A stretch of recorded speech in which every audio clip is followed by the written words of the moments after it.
রমাদান মাসের ফজিলত মর্যাদা সম্পর্কে জানতে চাই।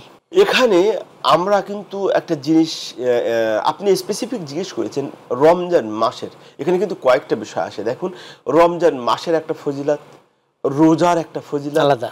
রমজান পালনকারীর একটা ফজিলত। তো আপনি জানতে চেয়েছেন রমজান মাসের ফজিলত। মাসেরটা। সুবহানাল্লাহ, রমজান মাসের ফজিলতের জন্য এটাই যথেষ্ট যে আল্লাহ সুবহানাহু ওয়া তাআলা বলেছেন শাহরু রমাদান আল্লাযী উনজিলা ফীহিল কুরআন। রমজান মাসে আল্লাহ সুবহানাহু ওয়া তাআলা তার সর্বশ্রেষ্ঠ, সর্বোত্তম, সর্বোৎকৃষ্ট গ্রন্থ কোরআন, আল কোরআনুল কারীমকে এই মাসে কি করেছেন? নাজিল করেছেন। এই মাসের ফজিলতে আল্লাহ নবী সাল্লাল্লাহু আলাইহি ওয়াসাল্লাম বলেছেন ফুতিহাত আবওয়াবুল জান্নাহ।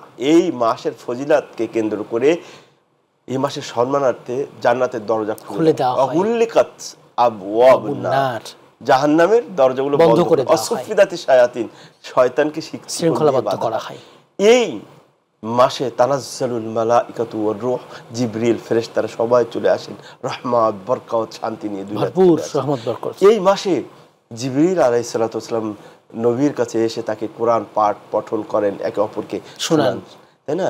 এই মাসে আপনি একটা কাজ করবেন, একটা সওয়াবের কাজ করবেন, একটা রোজা রাখবেন, এক রাকাত নামাজ পড়বেন, 7 থেকে 10 700 গুণ। তো এই ধরনের অনেক ফজিলত বলা যাবে এই মাস।